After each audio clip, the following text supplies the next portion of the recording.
Chennai ribbon மாளிகைக்கு முன்னாடி மக்கள் கடந்த ஒரு வாரமா தொடர்ந்து போராட்டம் பண்ணதை கவனிச்சிருப்போம். ஆக்சுவலா இந்த போராட்டம் எதுக்காகன்னு நம்ம எல்லாருக்கும் எப்படி தெரிஞ்சிருக்கும் தெரியுமா? ஒரு பக்கம் சம்பளம் குறைஞ்சிருச்சு, இன்னொரு பக்கம் இத்தனை வருஷம் டெம்பரரியா வேலை பார்த்தவங்கள பெர்மனன்ட் ஆக்கணும்னு போராடுறாங்க. அவ்வளவுதானே, கரெக்ட் தானே? ஆனா சம்பளத்துக்கு பின்னாடி சம்பவத்தை நம்ம ஐயா பெருசா வச்சிருக்காரு. கொஞ்சம் என்னன்னு பாத்துடலாமா? கிட்டத்தட்ட 300 குடும்பங்களோட வாழ்வாதாரம். சிம்பிளா எல்லாருக்கும் புரியுறது மாதிரி சொல்றேன். கிரேட்டர் சென்னை கார்பரேஷன் GCC, அதாவது இதோட முக்கியமான வேலை என்னன்னா சிட்டியை எந்த ஒரு குப்பையும் இல்லாம தூய்மையா வச்சுக்கிறது, பாத்துக்கிறது. சிட்டிக்குள்ள, அதாவது நம்ம வீட்டை சுத்தி இருக்கிற குப்பைகளை இத்தனை ஆண்டுகளா டெம்பரரியா இந்த தூய்மை பணியாளர்கள், அதாவது நம்ம பாமர மக்கள் GCC கீழே வேலை பார்த்துட்டு இருந்தாங்க. இவங்க எந்த ஒரு லீவும் ஒரு மாசத்துக்கு எடுக்கலன்னு வைங்களேன், ஆவரேஜா ஒரு 20,000 to 24,000 ரூபாய் சம்பளத்தை இந்த மக்கள் வாங்கிட்டு இருந்தாங்க.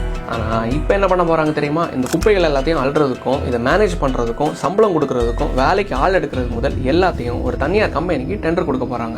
எல்லாம் ஆல்ரெடி கொடுத்துட்டாங்க. யார வேலைக்கு எடுக்கணும்னு, யாருக்கு எவ்வளவு சம்பளம் கொடுக்கணும்னு டிசிஷன் அவனோட கோல்பர்க் டிராவிஸ் ராபர்ட்ஸ், அதாவது KKR பிளஸ் ராம்கி குரூப்புக்கு கீழே வரக்கூடிய டெல்லி MSW சொல்யூஷன்ஸ் லிமிடெட்னு அழைக்கப்பட்ட ஒரு கம்பெனி தான் கிட்டத்தட்ட 2363 கோடி ரூபாய்க்கு அடுத்த 10 வருஷத்துக்கு டெண்டர் எடுத்திருக்காங்க. முதல் விஷயம், பணி செய்யறவங்களுடைய சம்பளம் 24 இருந்து 12, 13, 14 குறைக்கப்படலாம். வேலையும் நிரந்தரம் கிடையாது. முதல்ல இவங்கள தான் வேலைக்கு எடுக்க போறாங்களான்னு உள்ள அஷூரன்ஸும் கிடையாது. இதுக்கான முக்கிய காரணம், கம்பெனி வடநாடு பிளஸ் வெளிநாடை சார்ந்தது. சம்பளம் குறவுனா எங்க இருந்தும் ஆட்களை இறக்கலாம். இந்த பிரைவேட் கம்பெனிக்கு வழங்கப்பட்ட டெண்டரை கேன்சல் பண்ணவே முடியாதுன்னு கிரேட்டர் சென்னை கார்பரேஷனோட மேயர் பிரியாவும் துணை மேயர் மகேஷ்குமாரும் திட்டவட்டமா அறிவிச்சிட்டாங்க. பாமர மக்களோட பசிய போக்குன்னு இந்த அம்மா உணவகத்தால லாபமே இல்ல, நஷ்டத்துல ஓடுது. அதனாலதான் மூடணும்னு பதில் சொன்ன இந்த மேயர் கிட்ட எல்லாம் நம்ம என்ன எதிர்பார்க்க முடியும் இதுக்கு மேல? கொரோனா சமயத்துல நீங்க உட்பட நாங்க மக்கள் எல்லாருமே வீட்டுல சொகுசா இருந்த டைம்ல எங்களுக்காக நம்மளுக்காக இறங்கி வேலை பார்த்த மக்கள் இந்த மக்கள். ஆனா இன்னைக்கு நம்ம ஐயா அவங்களை கைவிட்டுட்டு வெளிநாட்டு கம்பெனியான KKR கோல்பர்க் டிராவிஸ் ராபர்ட்ஸுக்கு பணியாணையை கொடுத்துட்டு